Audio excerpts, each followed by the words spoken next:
వెనకాల ఉన్నా ఇంకోటి ఉంది అది ఎట్లా అండి పట్టుకుంటారా పట్టుకోరా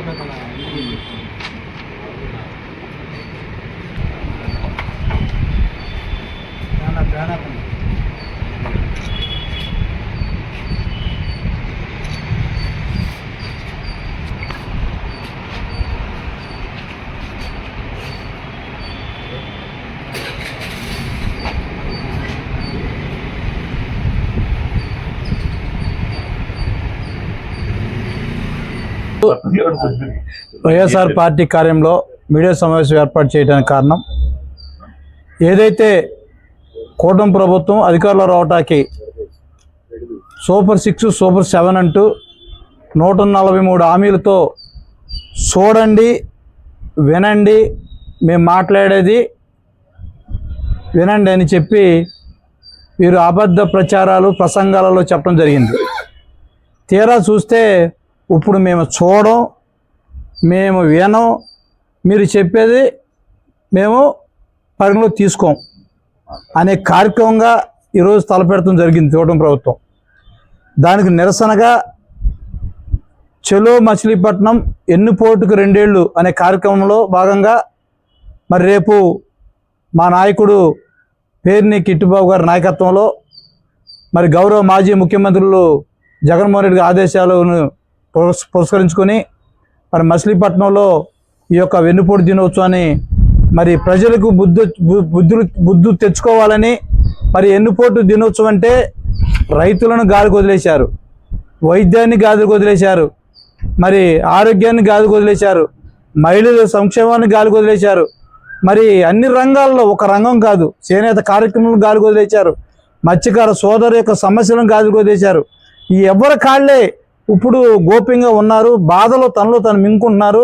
కూటమి ప్రభుత్వం చేసే తీరును బట్టి ఇప్పటికైనా సరే ప్రజలు మరి మాయ మాటలు చెప్పే కూటమి ప్రభుత్వాన్ని మరి కళ్ళు ఆరపకుండా అబద్ధాలాడే మరి చంద్రబాబు గారి మాటలను ఇప్పటికైనా తెలుసుకొని ప్రతి ఒక్కరు కూడా రేపు 12వ తారీఖున జరిగే కార్యక్రమానికి ప్రతి ఒక్కరు కూడా తరలి రమ్మని మరి రేపు రాబోయే 3 రోజులైనా సరే మరి ఇచ్చిన హామీలను అమలుపరచాలని చెప్పి ఈ ప్రభుత్వం డిమాండ్ చేసేలాగున వారి కళ్ళు తెరిపించేలాగున ప్రతి ఒక్కరు ఈ కార్యక్రమం రావాలని చెప్పి ఈ మీడియా సమావేశంలో ప్రతి ఒక్కరు కూడా తెలియజేసుకుంటాం.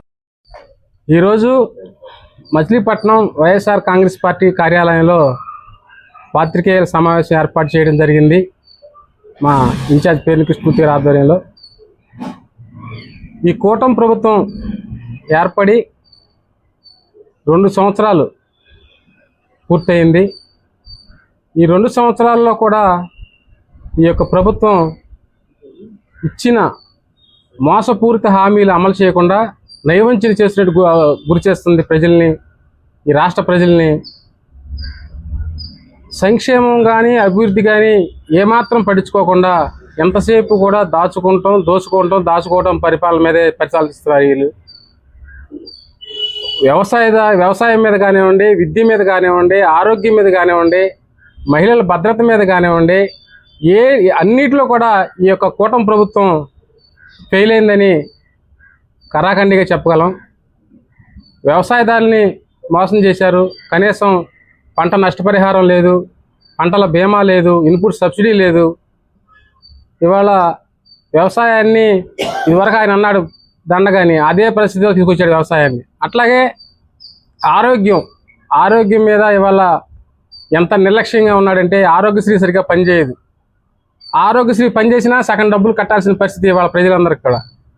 కొంత ఆరోగ్యశ్రీ పెడతాం, కొంత డబ్బులు కట్టండి. మరి ఇది ఎక్కడ కొత్త ఎంత పొగడు అలవాటు. ఆరోగ్య ఆసరా లేదు. నిన్న ప్రభుత్వ ఆసుపత్రిలో ఒక ప్రసవించినట్టు మహిళ చనిపోయింది. ఇలా నిర్లక్ష్యం వలన, ఇలా స్టాఫ్ లేకపోవడం వలన. ఇట్లా అన్ని వర్గాలని కూడా ఈ 2 సంవత్సరాల బట్టి మోసం చేస్తూ మహిళలను మోసం చేసి కనీసం విద్యార్థులకి ఫీజు రియంబర్స్మెంట్ కూడా విద్యా దీవెన వసతి దీవెన ఇవ్వలేకపోతాడు. విద్యా దీవెన కనీసం ఫీజు రియంబర్స్మెంట్ కూడా కొన్ని వేల కోట్లు పెండింగ్ పెట్టిందంటే రాష్ట్ర ప్రభుత్వం దివాళా కోరుతాను కాదా? ఇవన్నీ కూటమి ప్రభుత్వం ప్రశ్నిస్తున్నాయి. ఇవాళ ఈ 2 సంవత్సరాల పరిపాలనలో ప్రజలందరూ కూడా, కార్మికులు, కర్షకులు అందరూ కూడా మోసానికి గురయ్యారు. వీళ్ళు పరిపాలన చేస్తున్నారా లేకపోతే దోచుకుంటాకి వీళ్ళు కూటమి కట్టారా అర్థం కావట్లేదు పరిస్థితి ఇవాళ ఈ ఆంధ్ర రాష్ట్రంలో ఏర్పడుతుంది. ఈ 2 సంవత్సరాలకు భంగపాట గురైనటువంటి ప్రజలకు అండగా వైఎస్ఆర్ కాంగ్రెస్ పార్టీ ఎప్పుడు కూడా పోరాటం చేయటానికి ముందుండే ఉంటాం. జగన్మోహన్ రెడ్డి గారి పిలుపు మేరకు ఈ యొక్క వెన్నుపోటు ప్రభుత్వానికి రేపు జూన్ 12వ తారీఖున పెద్ద ఎత్తున మన నియోజకవర్గంలో వెన్నుపోటుకు 2 ఏళ్ళు కార్యక్రమాన్ని మా ఇన్ఛార్జ్ పేను కృష్ణమూర్తి గారి ఆధ్వర్యంలో ఘనంగా చేయటానికి పార్టీ అభిమానులు, పార్టీ నాయకులు, అట్లాగే ప్రజలు, భంగపాటు కాబడిన ప్రజలందరూ కూడా ఈ యొక్క కార్యక్రమంలో పాల్గొని ఆ కార్యక్రమాన్ని జయప్రదం చేసి ఈ యొక్క కూటమి ప్రభుత్వాన్ని మెడలు వంచే విధంగా అందరూ కూడా ఆ కార్యక్రమం హాజరు కావాల్సిందిగా మీ ద్వారా తెలియజేసుకుంటున్నాను. అందరికీ నమస్కారం. ఈరోజు మచిలీపట్నం వైఎస్ఆర్ కాంగ్రెస్ పార్టీ కార్యాలయంలో మీడియా మిత్రుల సమావేశ కారణం ఏంటంటే, ఈ కూటమి ప్రభుత్వం అధికారంలోకి వచ్చి రేపు 12వ తారీఖు 2 సంవత్సరాలు పూర్తవుతున్న సందర్భంగా వీళ్ళు కూటమి ప్రభుత్వం ఆంధ్రప్రదేశ్ ప్రజలకి ఏమేమి హామీలు ఇచ్చి అధికారంలోకి వచ్చారో, వాళ్ళు ఏమేమి ఫుల్ఫిల్ చేశారో, ఏమేమి చేయలేదో అందరికీ తెలుసు. కానీ దీనికి మా అధినాయకుడు జగన్ గారు, మా పేరు నాని గారు, పేరుని కిట్టి గారు చంద్రబాబు వెన్నుపోటు దినోత్సవంగా రేపు నామకరణం చేశాం. వెన్నుపోటు దినోత్సవాన్ని నామకరణం ఎందుకు చేశారంటారు? వెన్నుపోటు పడవటం చంద్రబాబు నాయుడు కొత్త ఏమి కాదు. 1996లో వాళ్ళ మామగారిని పొడిచాడు. దాన్ని వాళ్ళ మీడియా వాళ్ళందరూ చారిత్రాత్మక అవసరం మార్పు, పార్టీని మార్చాడు చంద్రబాబు అని కవర్ చేసుకున్నారు. ఓకే, మీ అవసరాల గురించి మార్చుకున్నారు, మాకేం అభ్యంతరం లేదు. కానీ నువ్వు ఇండస్ట్రీలో నా అంత సీనియర్ లేడు, నరేంద్ర మోడీ కూడా నాకన్నా జూనియర్ అని చెప్పుకునే చంద్రబాబు నాయుడు గారు 42 ఏళ్ల ఇండస్ట్రీలో ఇప్పుడు 16 సంవత్సరాల నుండి రేపు 12వ తారీఖు 17వ సంవత్సరంలో అడుగు పెడుతున్నావు ముఖ్యమంత్రిగా ఉమ్మడి ఆంధ్రప్రదేశ్లో కానీ విభజిత ఆంధ్రప్రదేశ్లో కానీ. మరి నీ సీనియారిటీకి, నీ పేరుకి, నీ పార్టీకి తగ్గట్టుగా ఒక్క పథకం, ఒకే ఒక్క సంక్షేమ పథకం ఉమ్మడి ఆంధ్రప్రదేశ్లో కానీ విభజిత ఆంధ్రప్రదేశ్లో కానీ నీ ఆలోచన నుంచి, నీ నోటి నుంచి రాలేదు ఎందుకని చంద్రబాబు గారు అని మేము ప్రశ్నిస్తున్నాం. అలాగే నిన్ను మీ స్వర్గీయ ఎన్టీ రామారావు గారు, మీ మాంగారే చెప్పాడు, జామాత దశమ గ్రహ అని. అందరి మనుషుల మీద 9 గ్రహాలే పనిచేస్తాయి. దశమ గ్రహ అంటే 10వ గ్రహం, జామాత అంటే అల్లుడు. ఈ అల్లుడు అనే 10వ గ్రహం నన్ను పట్టింది, ప్రాణం పోయే వరకు నా దగ్గరికి నాకు వచ్చింది, నా ప్రాణం పోయిందని ఎన్టీ రామారావు గారి ఘోష వినిపించాడు. అలాగే నీ జామాత ఈ దశమ గ్రహం ఆంధ్ర రాష్ట్రాన్ని పట్టి పీడిస్తుంది. నిన్ను ఎందుకని వెన్నుపోటు అనకూడదు. నువ్వు మొన్న ఇచ్చిన హామీల్లో 2014 నుంచి 2019 వరకు నువ్వు పరిపాలన చేసినప్పుడు రైతులకు రుణమాఫీ చేస్తా అన్నావు, పూర్తి చేసేసావని వెన్నుపోటు అనకూడదా? ఇప్పుడు నువ్వు ఇచ్చిన సూపర్ 6 హామీల్లో నిరుద్యోగ వృత్తి ఇచ్చావని వెన్నుపోటు అనకూడదా? ఆడబిడ్డకి 1500 నిధి ఇచ్చేసావని వెన్నుపోటు అనకూడదా? ఆరోగ్యశ్రీ పూర్తిగా అమలవుతుంది, జగన్ గారు 5 లక్షలు ఇస్తే నేను 50 లక్షలు ఇస్తున్నానని నేను వెన్నుపోటు అనకూడదా?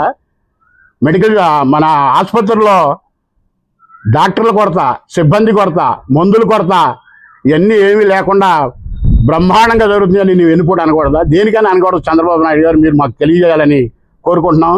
అలాగే లోకేష్ బాబు, నువ్వు కూడా చాలా గొప్ప నాయకుడివి. నిన్నే వెళ్ళే వైజాగ్, మనుషులు చచ్చిపోతే కనీసం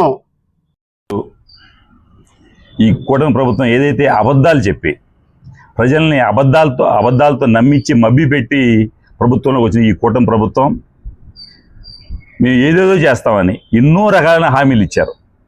అలాగే హామీలు ఎన్నో రకాల హామీలు ఇచ్చి ఒకళ్ళు ఉన్నాం, ఈ పార్టీకి మేమున్నాం, మా పార్టీకి వాళ్ళు ఉన్నారు, మేమంతా కలిసి ఉన్నాం, మేము అన్నింటిని అమలు చేస్తామని అబద్ధ బూటక మాటలు చెప్పి ఈ రోజున అధికారంలోకి వచ్చిన ఈ పార్టీ వాళ్ళు చెప్పిన మేనిఫెస్టో ఈ 2 సంవత్సరాల్లో ఎలాగో వాళ్ళు దాన్ని ఫుల్ఫిల్ చేయలేకపోయారు. మనకు ఒకటి తెలుసు, చంద్రబాబు నాయుడు గారు ఎప్పుడు చెప్పినా అబద్ధాలే. ఏ రోజు మేనిఫెస్టో విడుదల చేసినా ఆయన వాటిని అమలు చేయడం అంటే ఎప్పుడూ లేదు. ఆయన అబద్ధపు మాటలు, బూటక మాటలు, ప్రచార ఆర్భాటం చేసే ఆయన మనస్తత్వం మళ్ళీ మారాను నేను, ఈసారి చూడండి మారాను, మళ్ళీ నేను మారాను చూడండి అంటే ప్రతి 5 సంవత్సరాలకు వచ్చి ఎవరైనా ఇప్పుడు మనం వీళ్ళు చెప్పినట్టు అది స్వామి చెప్పినప్పుడు వచ్చి ఎప్పటికప్పుడే మళ్ళీ చూడండి అని అబద్ధపు ప్రచారాలతో, అబద్ధపు ఆర్భాటాలతో ప్రభుత్వానికి వచ్చి ఆయన ఇచ్చిన హామీలు ఇవి అమలు ఒకటికాడు. ఇప్పుడు మన పెద్దలు మాట్లాడారు, ఇది చూసుకోండి, రైతు దగ్గర నుంచి మోసాన్ని మొదలెట్టారు. రైతు కానీ, మహిళలు కానీ, ఇవాళ విద్యార్థులు కానివ్వండి, మీరు అలాగే హాస్పిటల్స్, అందుకితం ఏ హాస్పిటల్కి వెళ్ళినా మందులు, ఇవాళ ఏ హాస్పిటల్కి వెళ్ళినా కనీసం పేదవాడికి మందులు ఇచ్చే పరిస్థితి లేదు, కనీసం మందులు ఇచ్చే పరిస్థితి కూడా లేనటువంటి ఇలాంటి పరిస్థితుల్ని వ్యతిరేకంగా ఈ 2 సంవత్సరాల కూటమి ప్రభుత్వం పూర్తయినటువంటి దాని వ్యతిరేకంగా ఈ రోజున వెన్నుపోటు దినోత్సవాన్ని 12వ తారీఖున వైఎస్ఆర్ కాంగ్రెస్ పార్టీ దీన్ని వెన్నుపోటు దినోత్సవంగా అభివర్ణించి ఆ రోజున పెద్ద ర్యాలీ ఏర్పాటు చేయడం జరిగింది. కాబట్టి ఏదైతే మోసపోయారో, ఎంతమంది జనాలైతే మోసం చేశారో ఆ మోసానికి వ్యతిరేకంగా రేపొద్దున భారీ ఊరేగింపు పెట్టడం జరిగింది. కాబట్టి మన నియోజకవర్గం ప్రజలందరూ కూడా ఒకసారి మీరు అందరూ రోడ్ల మీదకి వచ్చి దీని మీద వ్యతిరేకంగా, మిమ్మల్ని మోసం చేసినట్టు ఈ మోసానికి వ్యతిరేకంగా మీరు ఒకసారి గళమెత్తి రోడ్ల మీద రావాలని, ఈ ర్యాలీలో పాల్గొవాలని కోరుకుంటూ సెలవు తీసుకుంటున్నాను.